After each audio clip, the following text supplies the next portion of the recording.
What's going on, guys? This is the DeFi Crypto Alliance show where we're doing our best to be the bridge between our fellow real estate investors and entrepreneurs alike and the cryptocurrency space, where crypto is the biggest opportunity over the next few years, and it's not even close. So, welcome along on the journey. Corey, take it away. Absolutely. Corey Geary here, and I'm just truly blessed to be on this journey with all you fine women and all you cryptopreneurs, where we're going to use cryptocurrency as a wealth creation tool and use real estate as a wealth preservation tool. In the meantime, using crypto as that wealth creation tool, trying to pivot our way around this ecosystem, figure out when to invest, when to DCA, and grow this wealth with you guys. And today we have a very special guest.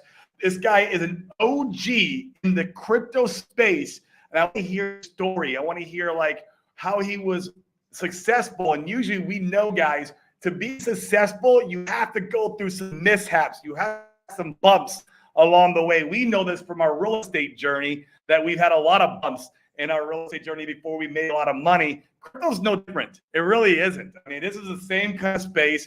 And so we want to figure out and learn from these guys who have been in the space, OGs who understand where we're at in the cycle, understand where we're at with market sentiment, and understand, basically we learn from their mistakes. So guys, is the man, the myth, the legend. We finally got him on, Mr. Big K. What up, bro, man? What's going on, gentlemen? I'm so glad to be here. It's awesome. I appreciate y'all's opening is awesome. I think that's like exactly, it's right on point. I mean, this is we're in one of the better moments in time, and there's been some along the way over the past few years where this is a great time for getting involved with cryptocurrency. I mean, I think that we were in the beginnings, the very early signs of some uptrend stuff, and like that's when I like to hit the hardest with friends, family, people that like I love and care about, and would like to, and I'm never trying to. I'm not a hard shiller. I'm like, oh man, listen, a couple $100, if you like, just get your feet wet,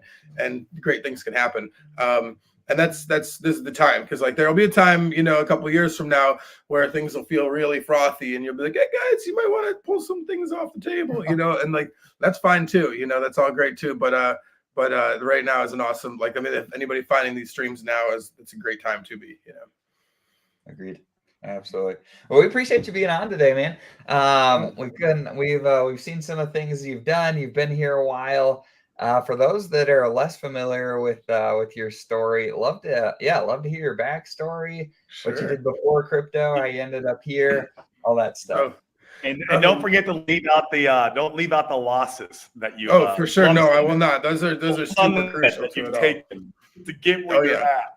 So like I grew up doing all sorts of stuff. My mom had me young, and like in the 80s, what do you do in the Midwest was see the Dead, So like I grew up doing Grateful Dead tour as a little kid, and kind of got me into this love for like live music. I went to school like normal, but like summer and spring breaks, we were out in a microbus somewhere.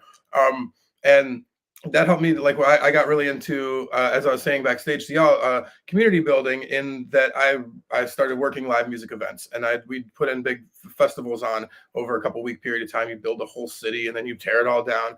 And I threw a few myself as well, and managed and booked and hired and did a lot for it. It's a ton of work, and it's a lot of fun, because you see this awesome arc of like build and growth, and then also the breakdown of it all. And there's every time there was something that went wrong and something that went right, and things to learn from along the way.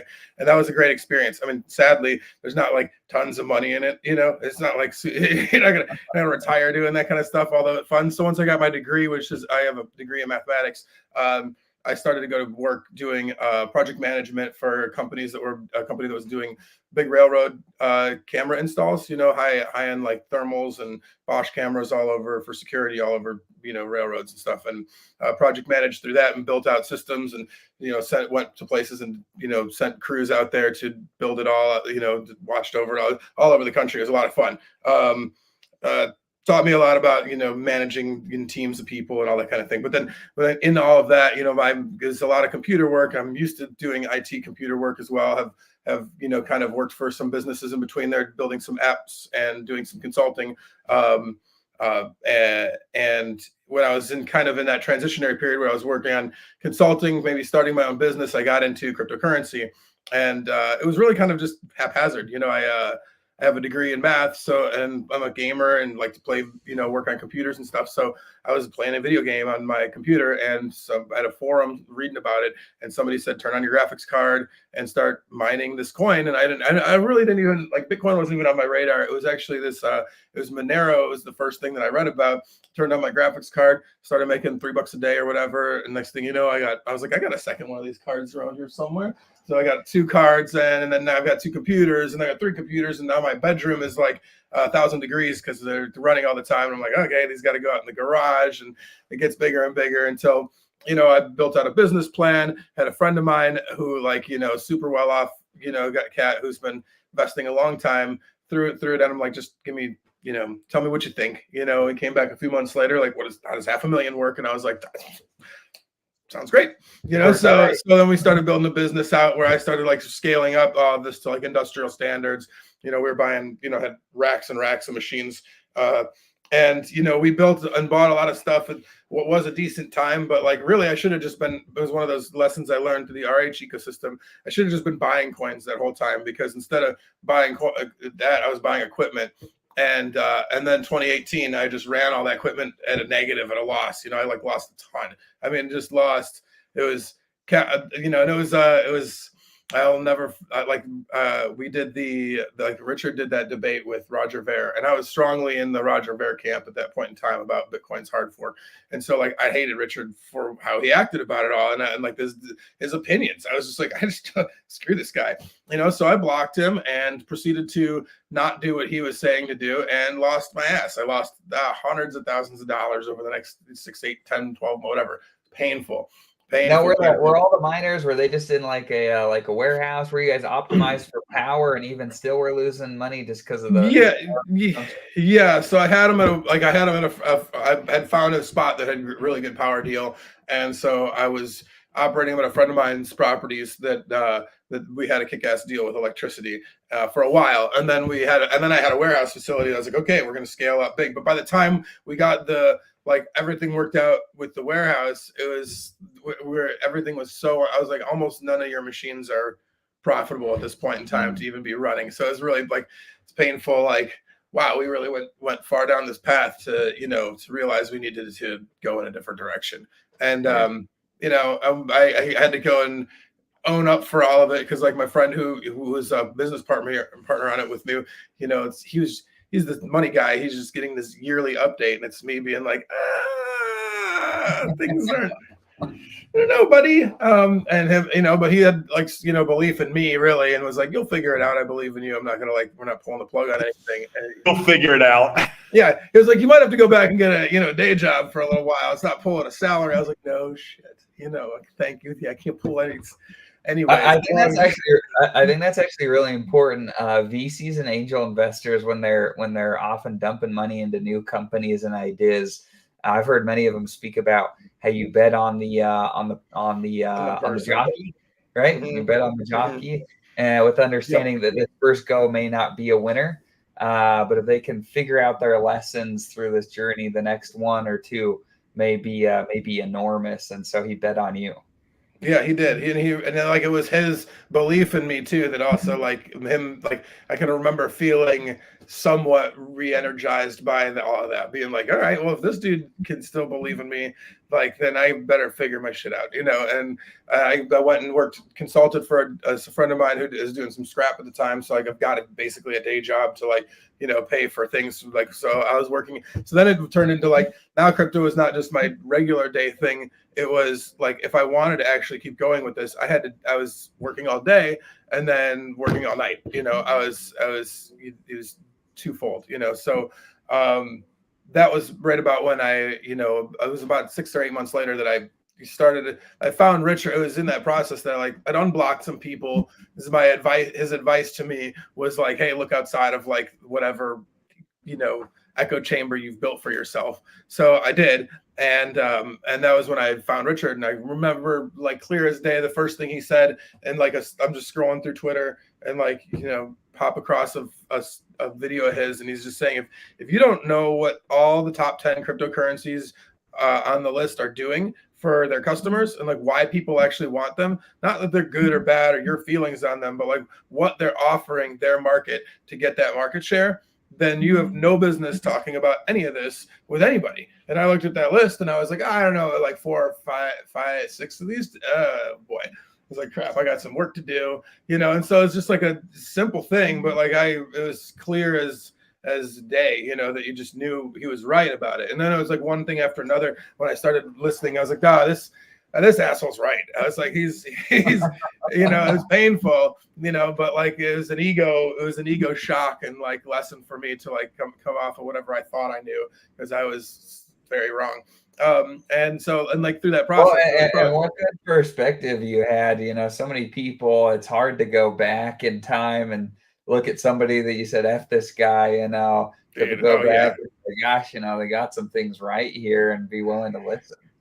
Oh, for sure. It was, and like I said, and he was flamboyant and arrogant enough to where it really stung, you know. It's just, you're just like, oh yeah. You have to let your own ego down. Yeah. And like I wouldn't, if I didn't have 6 figures with losses that I was like trying to wrap my head around, you know, I wouldn't have been able to like, it wouldn't have been so necessary for me to change my mindset and my worldview at that point in time. Like I had to. There's just no other option. So what are your thoughts, really quick segue, because I think this is really an important topic where I think it goes both ways, and you see it in the community today, where some of the guys, you know, that have talked mad crap about Richard for years, some of them are starting to kind of come around talking about Pulse Chain. You know, that's a more comfortable talking point for them. And you see people jump all over them on Twitter and say, when are you going to apologize to Richard? You know, what's your take on all that?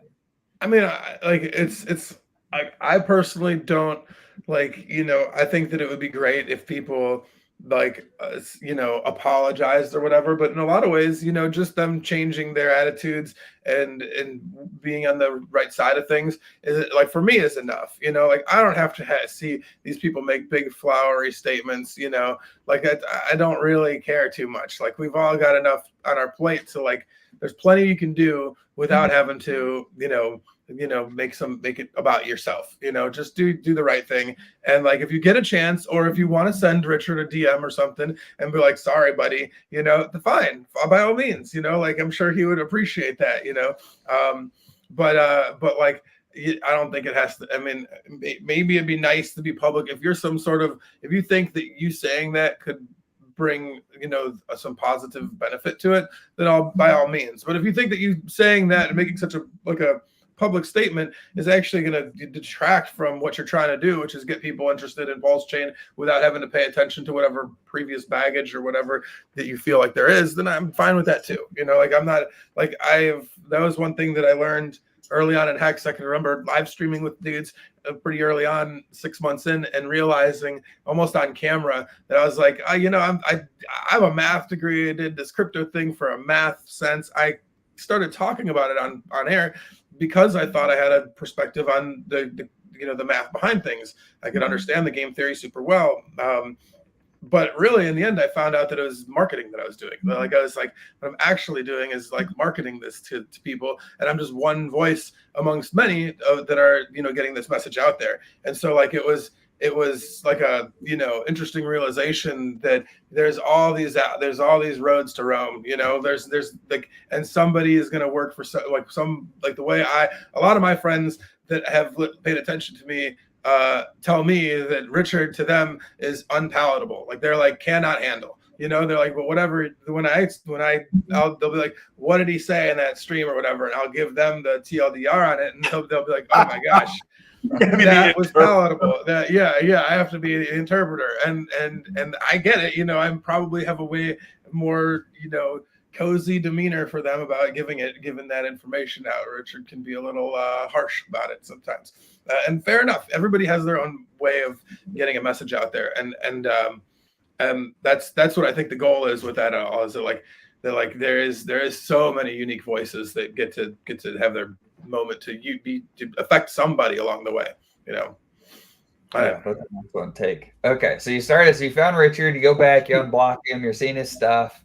Is this before Hex launch, or where's before Hex? So this is probably December, and like Richard knew enough about, like, knows a lot about mining too. So like in his live streams, this is by December 2019, he's dropping, like there's the one-way diode kind of stuff that he does about mining things that were going on at the time that I was very aware of, but I was like, this dude knows his stuff, So this is about 2019, and that I started to pay attention to him, but like January of it, that I was really like watching streams and like, oh, this Hex thing is a thing. It's going to be a thing. And so like I started to change my entire like investment strategy, thesis, whatever you have, to like, all right, this is where we're going. And so like started to amass just Bitcoin to be able to free claim it, to be able to turn it into Ethereum, to be able to put it in the adoption amplifier. And that was like, and so like I had to stack a bunch of Bitcoin and then wait a long time, because I'm like, spent 2-3 months unwinding all the other things I'm working on to get it out into what I'm ready for. And then like it's like March, April, and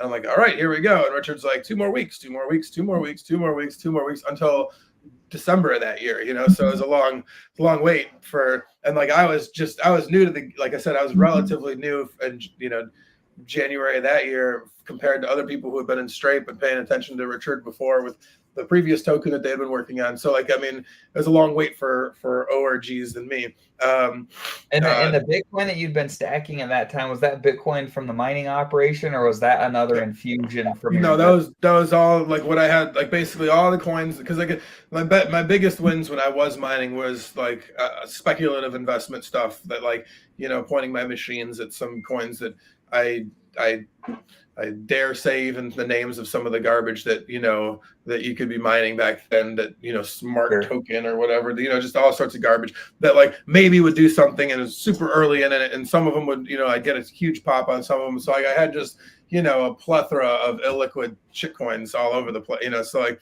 just the typical changeover to putting those into Bitcoin was a lengthy process, and whether it be me coming to grips with all of it and being okay with letting all of it go, and also just finding it and selling it and whatever and everything else, selling some. Was that pretty much like a pure pivot from all that stuff to Hex?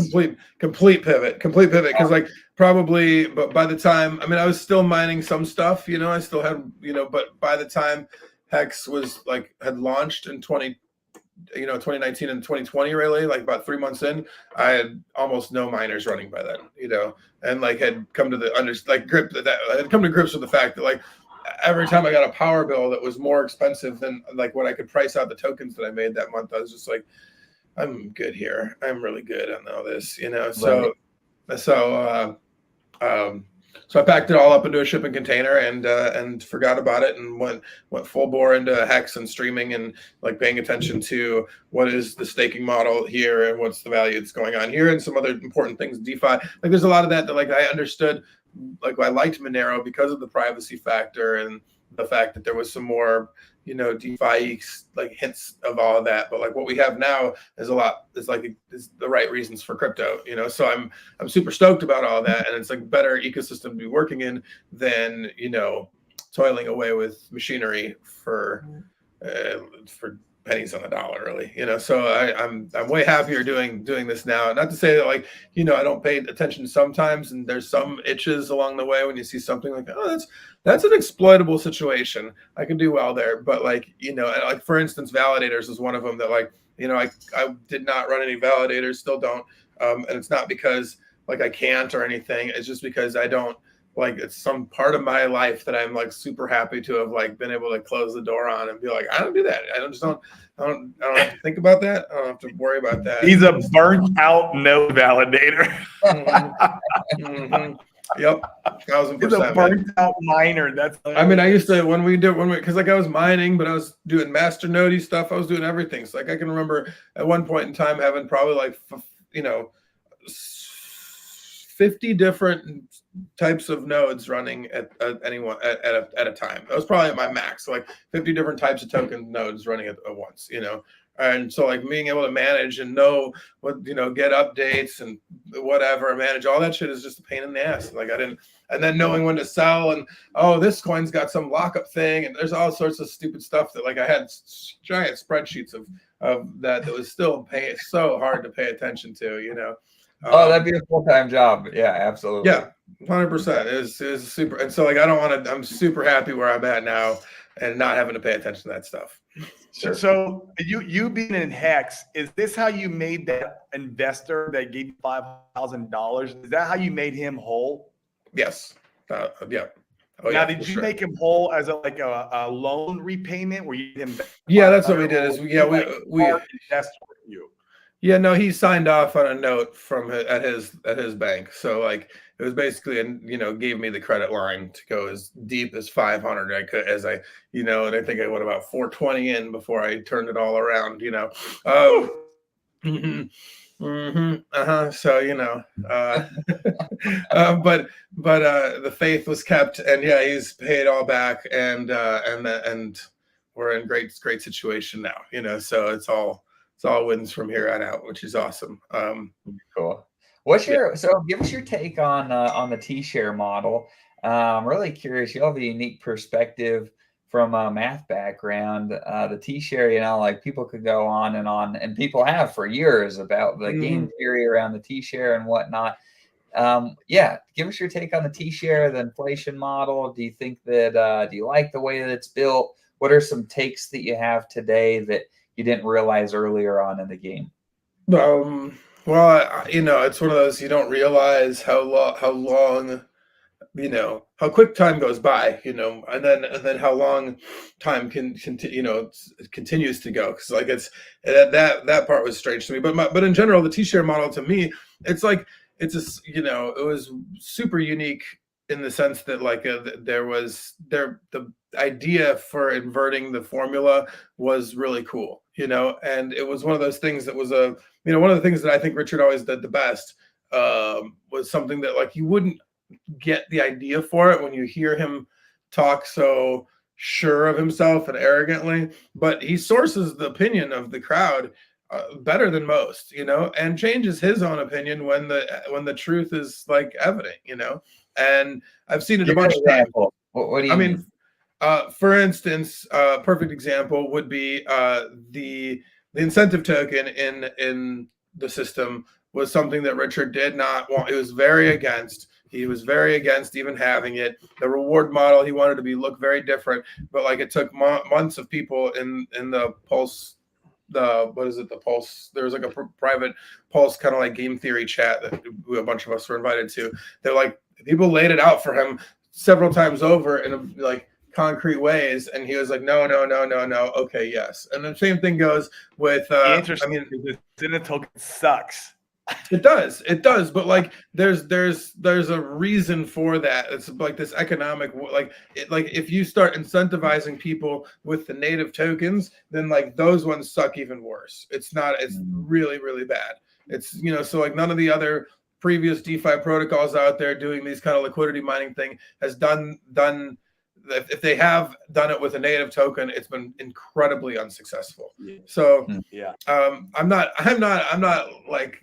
definitely not saying that there's that everything is always gold, but I'm saying that like in that situation, I watched him change his opinion, with the proper amount of that was the most recent. I mean, really the T-share thing was another thing that like, I mean, it wasn't so much that he changed his opinion. It's that like they didn't know what to do. And Kyle came along too. It gave a unique methodology for inverting the formula. And it wasn't that they couldn't do it other ways. It was that it was not only was it useful for the method, but it also was, gas efficient, because we couldn't do the staking model as it wouldn't work that like without, that, because otherwise you'd be writing to everybody's wallet every day. Instead, this way it's just changing one value in the database, which like is way better for Ethereum's like gas fees, for the system. I mean, now there's other things that could have been more efficient in hindsight too, but no, on this issue,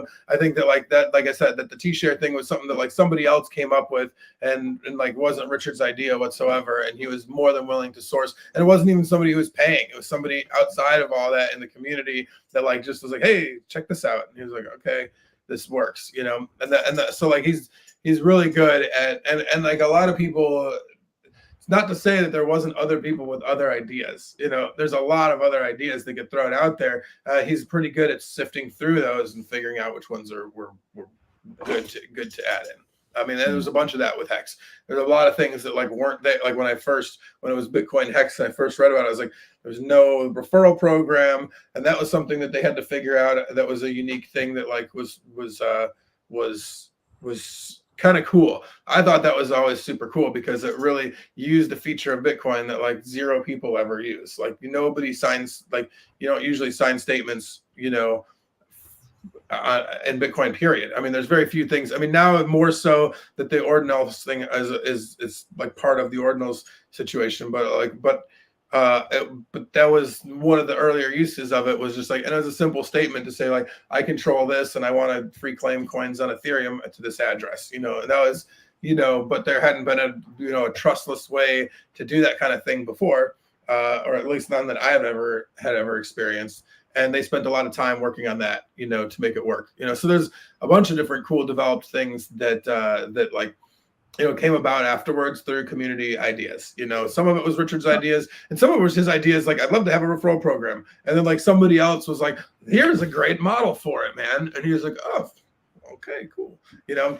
so, and there was, again, a few other, you know, everyone has different methods, but like Richard's looking for specifics. He was looking for something that was trustless, that wasn't going to dox the people who were claiming these wallets, you know, all that kind of stuff is necessary, you know, so, do you feel like I know there's some people that have expressed concerns that the rate of inflation is big enough that that it'll hold the hex price down from people selling off their yield from the early days for this next crypto run. What are your general thoughts on that topic?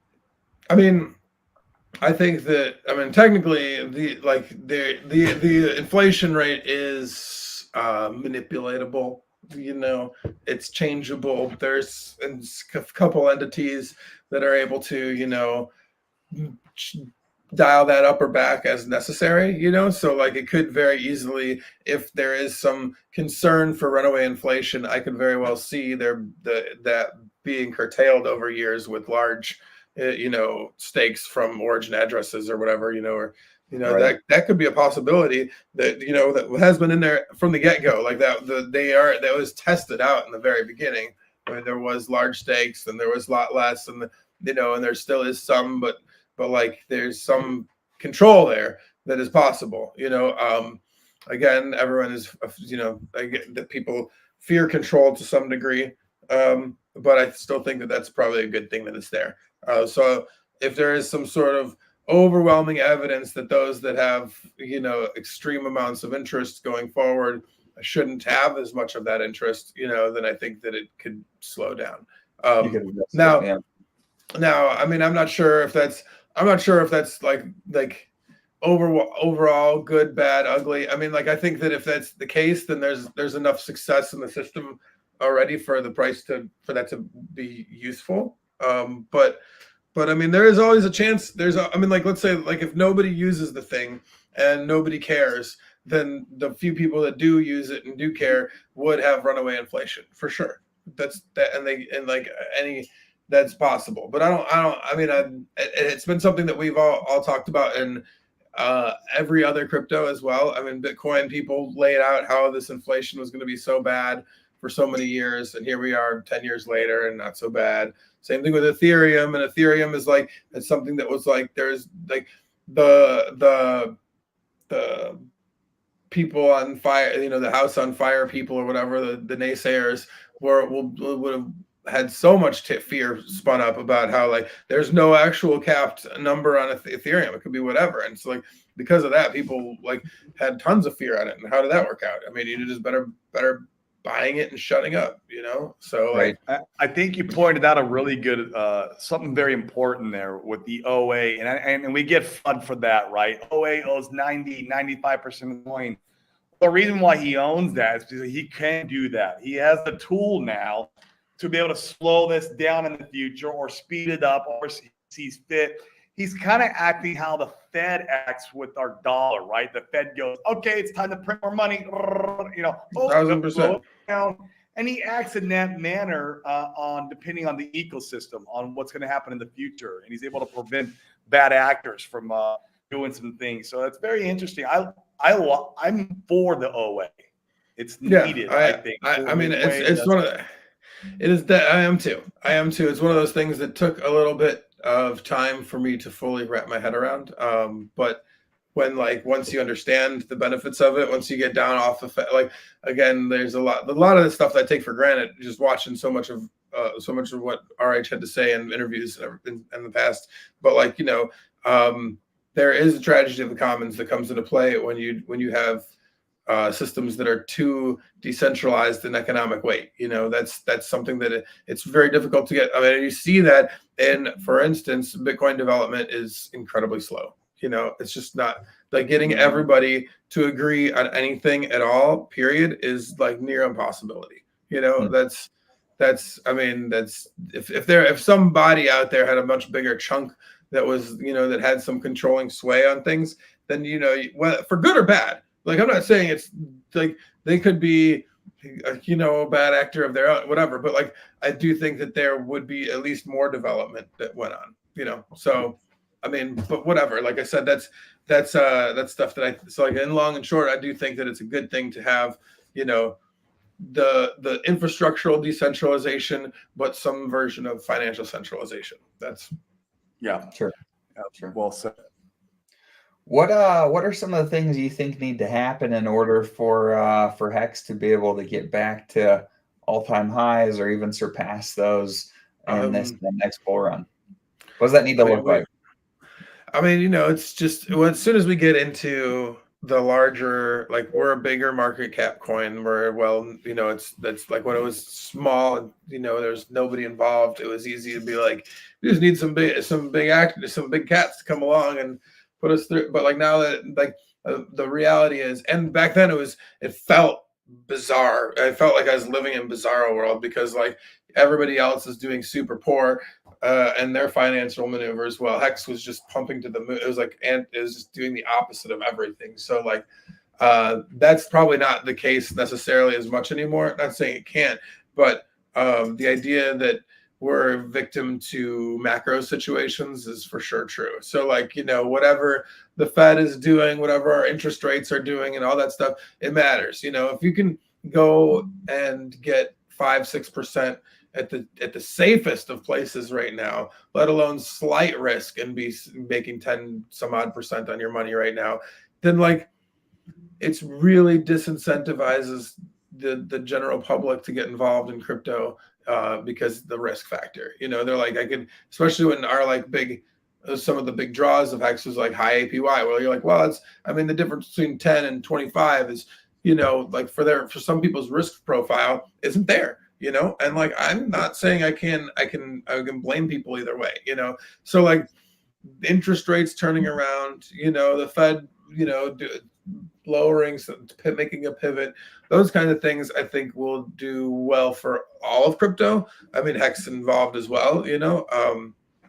That's I think the stuff that's the biggest helps. So and then the second macro thing is going to be more regulatory clarity coming in the future. We see it all, whether the institutions wanted, whether the SEC wanted there to be more regulatory clarity or not, we're going to get it through case law over the next, year or two. We're going to get it through whatever is ruled upon on all of this. So they want to not. I hope that they don't want regulatory clarity. They want to keep just going after everybody. For sure, 100% they do. But but they can't do that forever, and that's why there's precedent. That's judicial precedent, and it's an important thing in our system for rogue agencies like that. Because that was.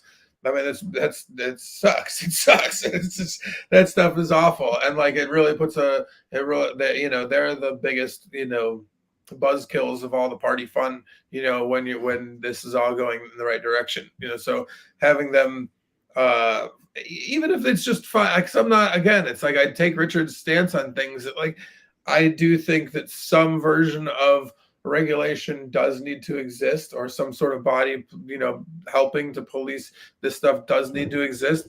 But in the way that it's currently being regulated, how they're being managing it is not good and sucks. So like I do wish for them to find a role in all of this that's useful for tax dollars that they're gonna get either way.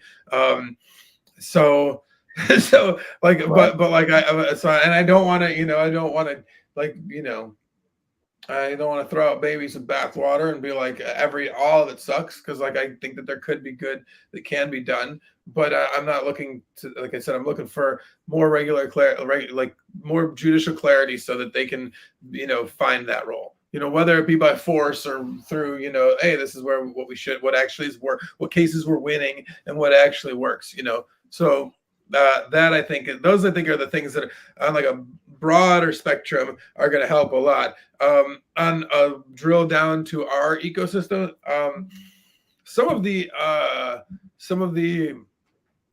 in unclarity or the opaqueness about the projects that are still coming out that need to come out, and then not only the projects that need to come out, but fleshing those out, bringing users to these platforms that are actually, a lot of the PH stuff is all now, working fantastically and bringing in lots of fees. There's NFT stuff that is out there that should bring in fees, assuming that there's bull runs in the future. There's useful pieces of the ecosystem that, like, as people become more aware of how to use them, and that they're there. I mean, having oracles, having an on-chain oracle will be fantastic when it is here.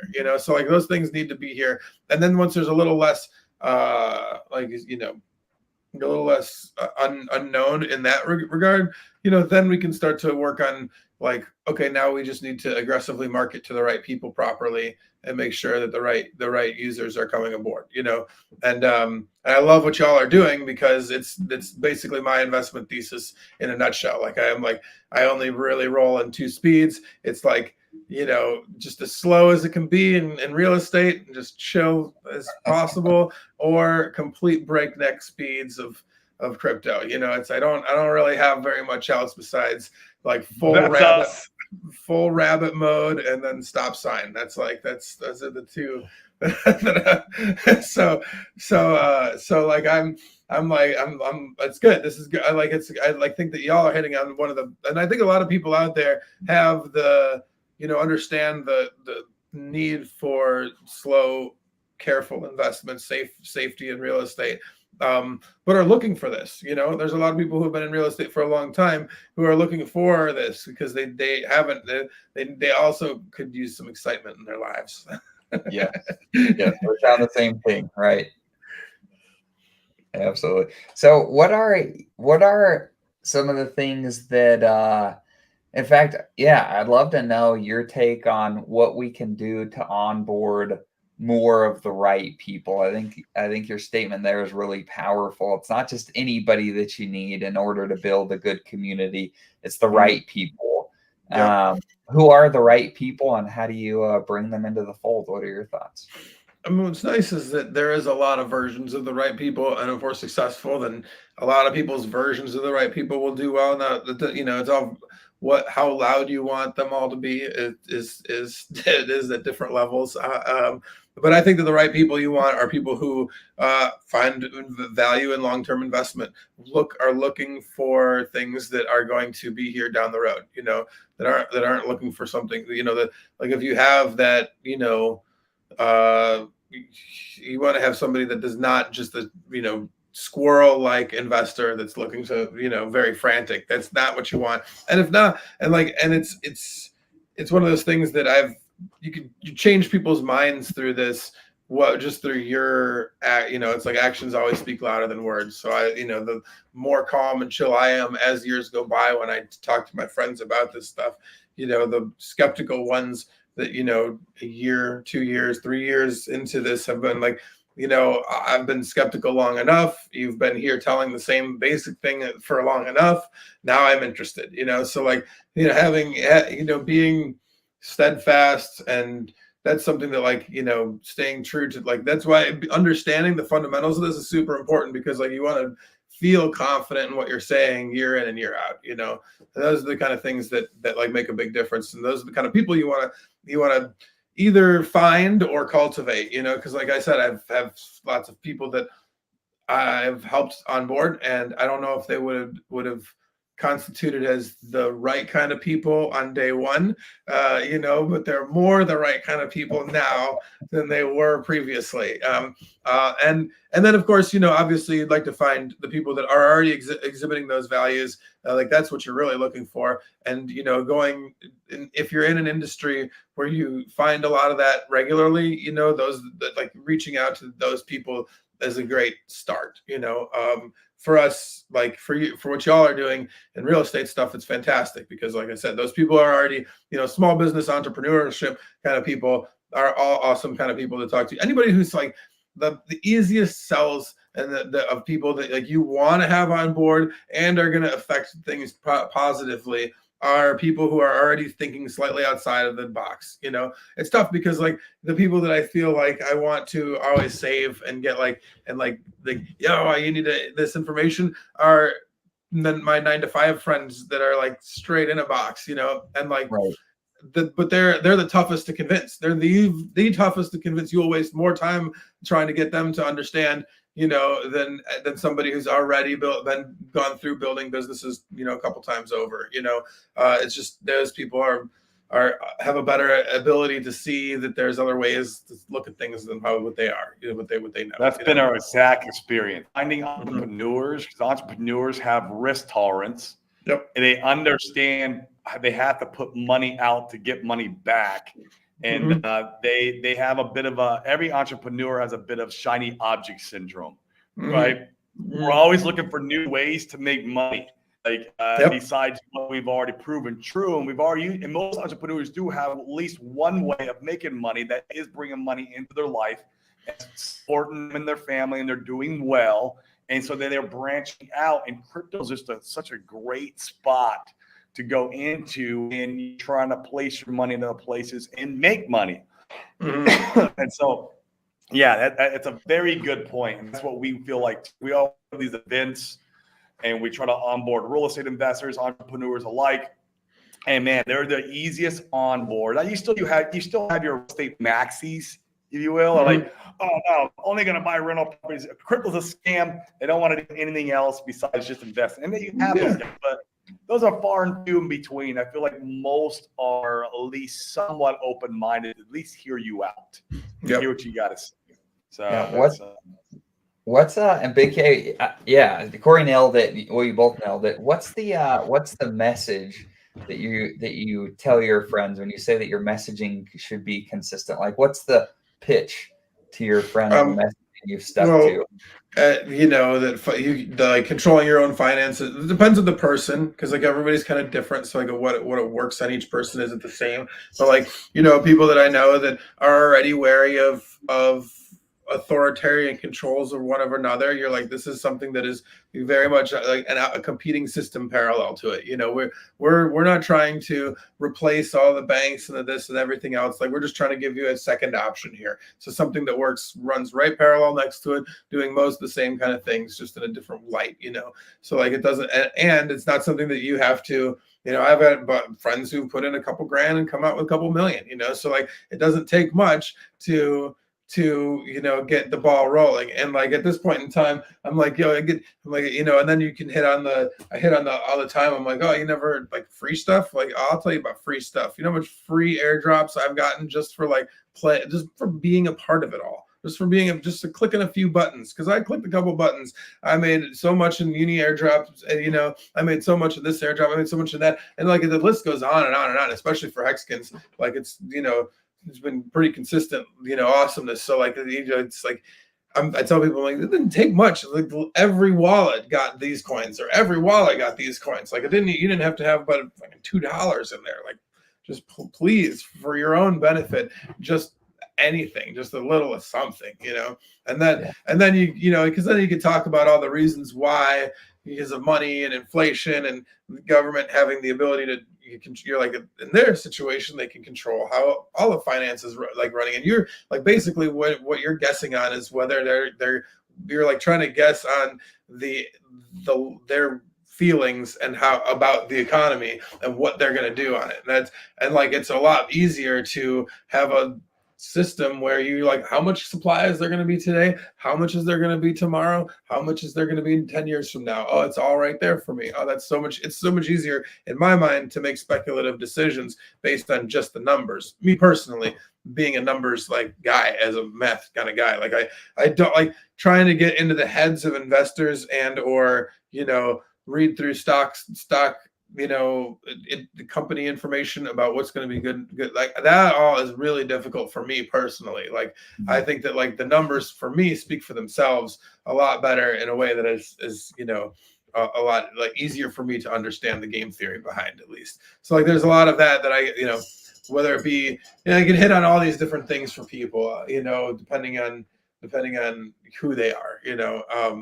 But, I like that. but usually when I'm like, yo, man, my buddy over here that's standing next to us put in $2,000. He's sitting on a couple. I don't know what to tell you. Like he could do that, or you could not. It's up to you.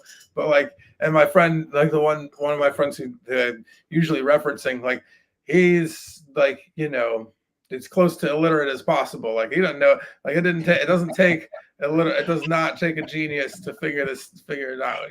That was something that like I liked with Richard, or like just this, you can be a super genius or you can be a complete idiot. But if you just come across like I buy the thing because number go up, that's all you need. All the rest of the in between isn't really, it's just stuff you tell yourself to make you feel better or worse about, not doing the thing you should have done, which is just buy the thing and that's it, So no, that's good.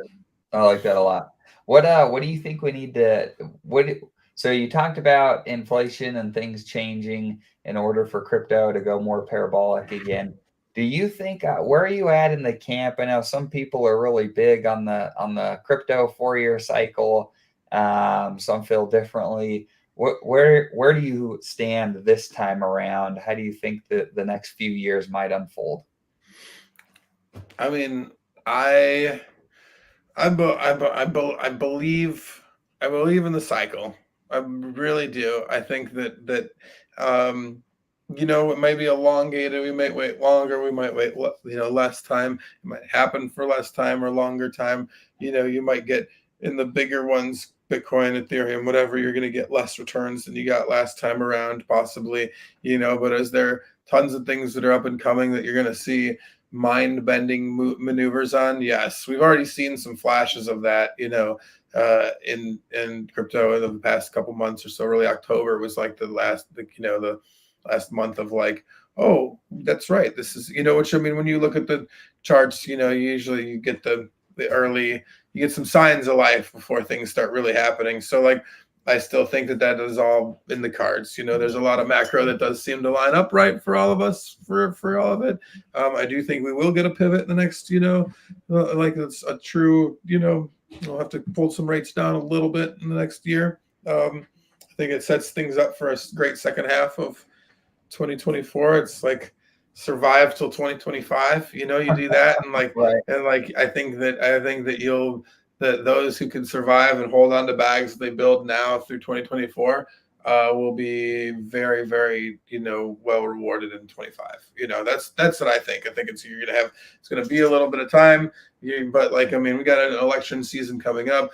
They're not going to just continue to hammer the economy when like Agreed. So like, there's just a lot of that like we got a lot of good, whether you like the cycle narrative or not, or this or that, it seems like we're gonna get one more. So that's where I'm at. I'm not like I've been, like I said, I'm still thoroughly invested in all the RH stuff and love to be playing around in that ecosystem constantly. But like I usually mess around with a lot of other things. I'm not like super public about like every shitcoin I'm playing with, but I play in other ecosystems and I see other chains doing things too. And exciting to see, a lot of what's the word for it? Like underground growth. It's the buildy phase where people are putting out new products. People are putting out things pretty regularly they've been working on for the past year and a half. That's great. That really shows that I think that there's going to, there's more, and there's a lot of money still sidelined that it sits there in that's, you know, when you see the stable coins that people are sitting on, like they're not sitting on those, sitting in a crypto wallet for them to just never enter the system again. Like that's not how that's just not how it works, you know? So, you know, I think good things are on the horizon. And I've been telling my people for the, you know, and people asking for the past couple months now, like I think you got a little bit of time to build your bags, but you know but like I say, a little bit of time, like, you know, 2 to 9 months, you know, it's 2, 6, maybe 9 months or so, but like that, then I think there'll be a lot of stuff won't be as cheap as it is now. That's for sure. Right. We're excited for it. We've been telling our guys the same thing. It's fun to have the opportunity to talk to people. Thank God I didn't know that much about crypto at the last top, so I couldn't have a loud enough voice to onboard everyone at the top that I know. And I love the opportunity to be able to share the good word. That's awesome, man. That's how I felt last cycle when I was telling people, and like it was an incredible, unique feeling to be like, you know, usually it's the story of like one person, you know, does really well, and then like everyone around feels really like I got to bring along so many people with me that like we all got to do very well together, and that was it was an awesome feeling, you know. So like I am excited for more of that to come, you know, like that's what it's all about. So, okay. So one other, I've got one other question that I've been thinking through that I like your input on. And Corey, of course, if you've got others, fire away. But after it's fascinating to hear Hexakin's take on their staking mentality that they had earlier on in the game, and then to go through a cycle. And many people would have going to open up a can of worms. Yeah, I mean, people just would have positioned themselves differently. You know what I mean? And when you have people, and of course, we don't give financial advice on the show. We talk about our own holdings and experience, and that's all we do here. When you have new people that you're bringing into the ecosystem, point in case some of your people that have said, "Hey, you know, I've been skeptical for years, but now I'm open." How do you? What are some basic tips you think that people might consider when it comes to staking their hex now? Okay. So, I mean, I think that at this point in time, staking your hex now, the way I've changed it differently is I definitely wouldn't have done, like early on, I did like smaller stakes. I did a whole staking ladder, right? Sure. I did the staking ladder, but like I probably wouldn't have made any stakes within the first come due within the first 2 years, 3 years. You know, I did, and most of those within the first year and a half or so, I was just mostly all punted out longer. And then after that, you know, if it was timed right, great. But but I feel like the interest beared now over a year. Like I said, if I can get 10% on that money over a year in Hex versus 10% a lot of other places, then like it doesn't make as much sense for me to do a year-long stake. I think I would start at myself start at 3 years, you know, but you know, I probably wouldn't have gone as much because like I did pretty heavy. Like I mean, my first day, like the first day of the adoption amplifier, put in I FOMO'd in like you're not supposed to, and then didn't know what else to do, so I just staked it all out, like, you know, which is a bunch of coins for like the 10 or 15 years. I don't know if I would have done as much as I did for 15 years now, as I did then, because at the time it was like so much, it was so little, and I didn't know what was going to happen. And I thought I was basically trying to win a game. There's part of me that was like looking at Hex like there's this game theory going on here, and I'm trying to win this game, you know. Whereas like now it's like this is actually really money, and it's like I'm trying to make these. The decisions feel a little different. So I'm not saying I wouldn't still do like 15-year stakes like I had. I just might not have gone as heavy as I did at this point in time. You'd have a little bit more Hex coming out during the bull market. I might have a little more coming out of the bull market for sure. Yeah. And then I also would have, like I said, like on the shorter stakes, if you're thinking something less than 2 years, then I think that there's other places you could, you can put you can still hold on to those coins, but like you could put in a liquidity position on PHUX or something like that, and do that's true. and be making that 10% and then some, on a shorter cycle. You're like, oh, if that's all you're looking for is a 6-month cycle, that would be different, So, that's where I would that's where I think I would change if I had to change some stuff up a little, not as early ones and a little less on the back end too. Just to, try to space out, because I didn't try and space out the bull markets at all. So like my stuff was pretty evenly done across the board, and I was happy with that and whatever, but yeah, I would have tried to shoot a little, look at the cycles a little bit more. But like I said, I still think it's a unique perspective that, like, part of me still likes just doing some part of me still likes just doing stakes natively, even though I know I could, like, using Hedron is like a better thing. Part of me loved, like, some of what was cool about Hex early on was the unintended psychological consequences of making long stakes with yourself, like, that you didn't even realize. Like, I mean, there was people that said it, and you saw it in the community, that made better decisions with their lives, whether it be to drink less or whatever, whatever they were doing less of, to, better themselves, because as soon as they made 15-year stakes, they realized that, like, they were probably the only people that they knew that were going to be able to actually click the buttons to get those later. They trusted to do that. So, like, you got to be there for that. Very good point. And that was cool. So that I'm not saying that, like, we all knew that wrap stakes would be a thing eventually, and there's nothing wrong with using the tools that are at your disposal. But there's just something about the finality and this is your stake, it's locked to this wallet kind of feeling that was super special. So that's very interesting. Yeah. Before we hop, I would like to get your opinion on something. You're an OG in the space. You've been through some market cycles. You've been through some different ecosystems. Do you think the Pulse Chain ecosystem as a whole has bottomed now? As we hit that level with Pulse Chain going down to the 4 zeros, I think it was like 4 zeros, 37, 38. Pulse was right under 5 zeros and a 1. It was like 5 zeros and then, or like 5 zeros 9. It was like right on the 4 zeros 1. Hex hit that like a half a P Hex, half a penny. E Hex was like I think it was like almost 0.3. Like, do you think it's bottom? Do you think that was it? Like, it looks like it's nice and rounded, and then we kind of made a higher, lower high, and it came down. And I do feel like it's bottomed, although I do also feel like crypto does this thing where before it really takes off, it like almost retouches its bottom. It comes usually it's just a wick, usually it's just something quick over a day or something like that. But like, I do sometimes, there's like that, like, Bitcoin did it last cycle where, like, we went back and touched the COVID 3,200 thing. You just, I could foresee, even Hex has done it once before it took off the one time where, like, it went up to 2 cents and went all the way back down. And so, like, I could foresee us going back down there and touching that just ever so briefly before things go in the other direction. I mean, I don't want to. I hate to say it, and I'm usually wrong with these kind of calls. So, like, whatever, I can say it comfortably without thinking I'm affecting anything.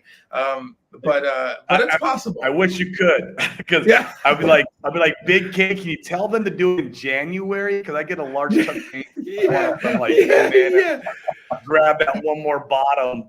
I was fortunate enough to get this bottom. So if even if we go in there again, or if we don't, then I mean, I'm happy with my bags, for sure. But it would be nice to get one more shot at it. I don't know if we will, but I don't know if we will either. There's a lot of the bears that I've talked to that would like to see it there and lower, but like, you're starting to feel like that they're even understanding that it's less of a chance. So I think, like I said, a retouch possibly, but I don't foresee us, just breaking back down through those super far.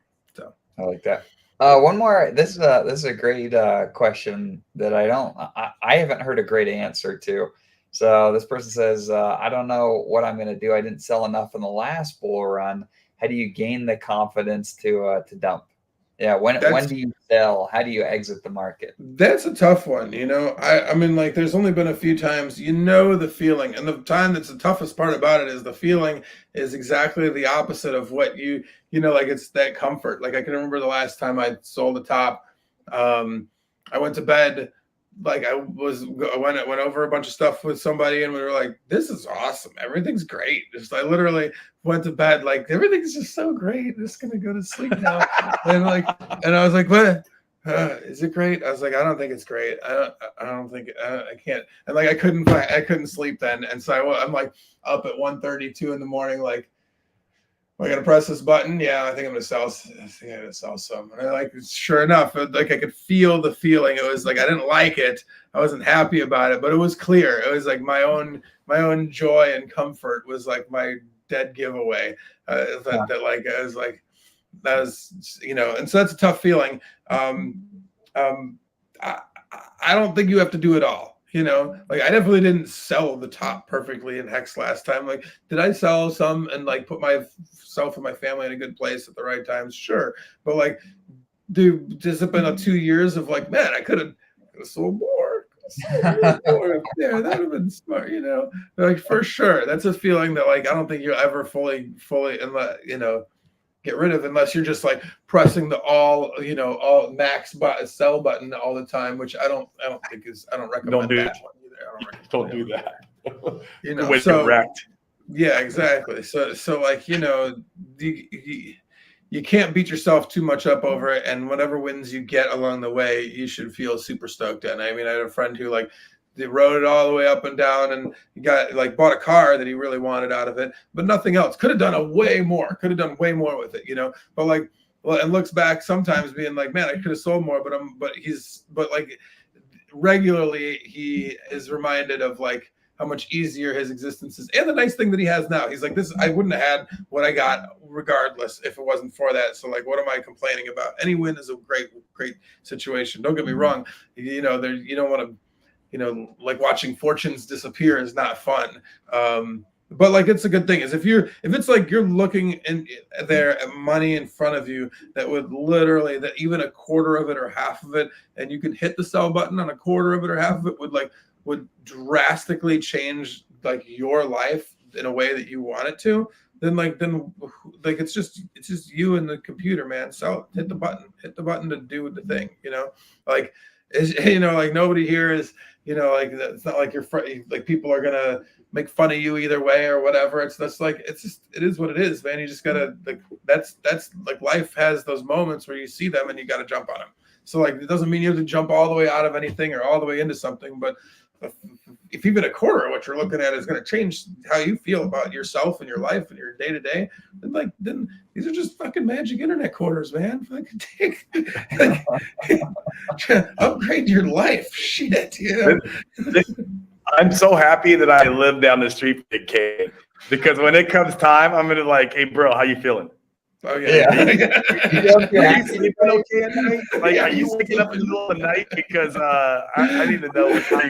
I want to tap into that intuition a little bit. And I hope so, man. I hope we can fine tune it together, man. Because I was only felt that like that feeling like that a couple of times, and usually I'm one that's, you know, slowly in and slowly out because I don't know, because I usually just don't know, you know. But those are my non-financial tips of advice. Sure. That's great. Yeah, seriously. We appreciate you being on here today. Is there a place where people can find you or anything that you want to talk about? Just show your shit. Sure. Well, you can find me on Twitter and Telegram at Big Kirkowski. You can find me on The Highest of Stakes, a movie that we did about Hex and everything else. And like, you were my favorite character, by the way. Yeah, thank you, man. Like, out of all of them, like, you were the most enjoyable story to watch during the movie to me. Awesome, man. Thank you. Yeah, it was a ton of fun. I mean, I love hearing that, and I love being a part of it. It was a real blast. And I'm not. There's no announcements or anything like that. But I think we'll all be very excited very soon. So I can't wait. I can't wait for the general pop to be able to. Oh, there was a little teaser. Very cool. But yeah, it was a lot of fun to work on. I can't wait. I cannot wait till it's out for everybody to see. That was a blast. So go check that out too when that comes out. And that's about it. That's all for me. I'll be hanging. I'm always interested in the conversation. Oh yeah. I do happy hour. I'm on a live stream myself. We do a Hex happy hour show at cabanacrypto.com. That one is just, it's like a YouTube channel that we do too. And, but it's only Fridays at 5.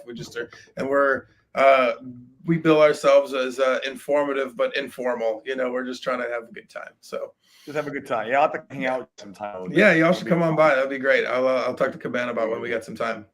Yeah, we will. We will. So make sure that you guys tune in. In fact, I've seen your guys' show a number of times, and it was really useful, especially as I was getting going with crypto a number of years ago. So we appreciate everything that you've done, and we're flattered that you were here to hang out with us today. So thank you very much. Of course. Yep. Guys, smash the likes, subscribe on your way out. We appreciate all you guys for watching. And man, Big K, dude, this was an honor and blessing. I do tell you from the bottom of my heart. We love you. I love your personality. I love your story. You keep being you, man. And man, I'll see you here in Puerto Rico soon, dude. Yes, thank you, gentlemen. It's been tons of fun. I appreciate the time, and look forward to it when we can again next time. Let's go. Happy Thanksgiving, guys. Yep. Yes. Happy Thanksgiving. See ya.